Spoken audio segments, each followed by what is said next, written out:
When a consumer spends $100 in a chain store, on average only $14 stay in the community.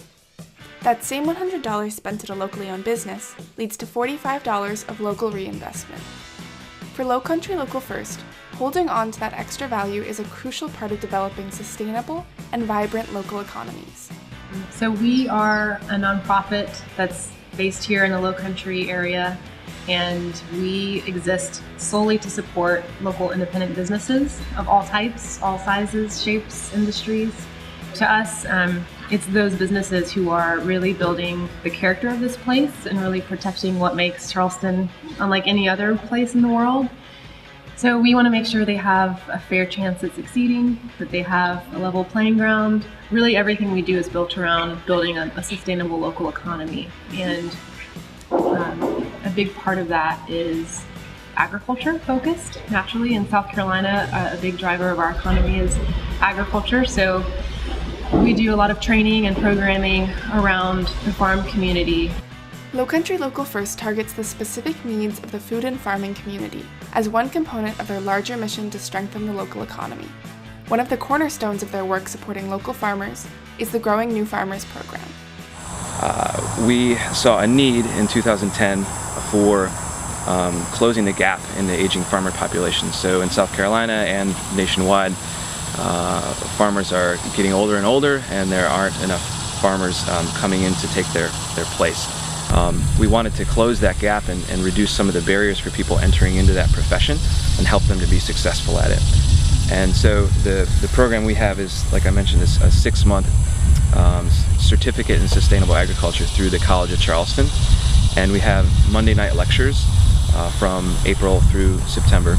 And whatever we talk about, be it seed starting, greenhouse production, weed management, integrated pest management, post-harvest handling, all those types of things.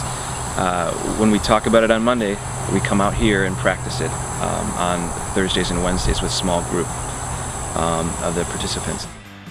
In addition to classroom and hands-on work, participants have the opportunity to learn from food and farming businesses across the Charleston area through apprenticeships and field trips. This allows students to start building relationships in their community and gives them a look into the diversity of local food actors. I took the Growing New Farmers program in 2015. I was working on some other farms at the time, and I think like July that year, airplane. I took a job here as just a farmhand at Middleton, and by October I was promoted to manager, and the rest is kind of history. Now I'm helping teach the program that I took 2 years ago, so it's really cool, full circle, I guess, type thing. The Growing New Farmers program is super important to what we're doing, because it's all fine and dandy if we can have all these farms out here, but we need people that are interested in running them. And so I really hope that that ends up being an avenue for us, that we can go and say, hey, do you have anybody coming out of your program that might be interested? Teaching them how to apply for funding. There are all types, there's grant money out there and USDA money out there. And when there's a will, there's a way. So we just need to find the people that are that motivated and that excited. This crash course in sustainable agriculture introduces students to the many skills needed to be a successful farmer, like how to manage a successful business, identify land, and build key relationships. And beyond the program, Lowcountry Local First continues to support alumni as they transition into a new role in the food system. Whenever I was first considering going into farming, I never thought about that, but that's the first I was thinking of the challenge of growing, but then it's the challenge of actually accessing the community, whether it's through farmers markets or chefs or wholesalers and stuff. So yeah, and that's what I like about the program is they give us technical knowledge on how to grow things and soil health and pests and diseases and all kinds of things like that, but then also they give us marketing and sales and networking information and stuff like that too. So it's kind of a all-encompassing program. One of the big barriers for new farmers is actually identifying land to use. What we're very familiar with is sort of an inheritance model where somebody's granddaddy grew up with a farm and their father and mother took that farm over, and then that farm got passed on to them. So that structure doesn't exist in the same way that it used to. We have people pursuing different careers, and there are many different options, and travel is more possible. So what we see are a lot of people coming into this as a second career or a later in life career, and not having that access to that land or that already existing business structure can be a challenge for them. So we have a system where we have people that have land and want to identify farmers. We can help link them up with people who have gone through the program. Growing New Farmers participants leave with a better understanding of the structure and character of their local food system. Even those who choose not to enter farming as a full-time profession have ample space to find their niche in the food system. So let's say maybe they get halfway through the program and they realize, oh my God, like this is really hard. I'm really dirty all the time. I love it. I appreciate our farmers, but wow, I thought I was going to be a farmer and this really isn't going to be my thing. Those are successes as well, because those people end up being food systems leaders. So they go out in the community, they understand what it takes to farm, and they understand the value of that, and they go on to do other things.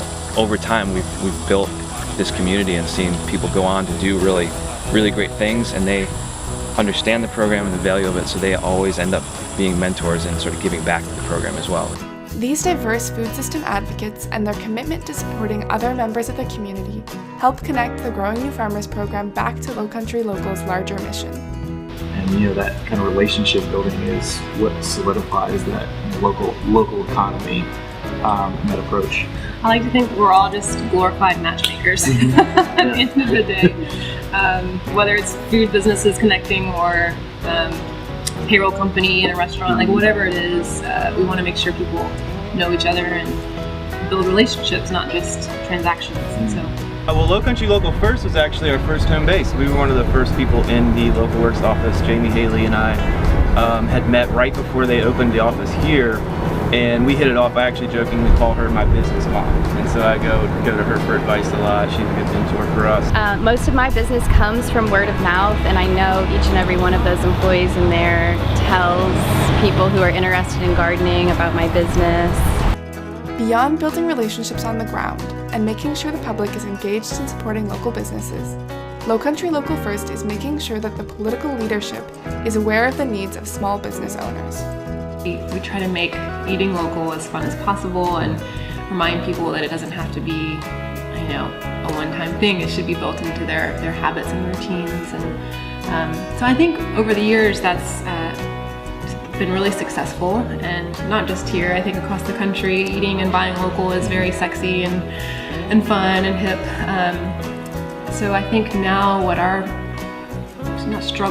challenge is as an organization is to make sure that those local businesses and farms can continue to succeed. I mean, especially in a place like Charleston, where we continue to get national and global press and attention, and we're growing, and 40 people are moving here a day, and so we have some growing pains, and we want to make sure that the locals can continue to succeed, and that our policymakers and decision makers are aware of their struggles as property pricing continues to rise.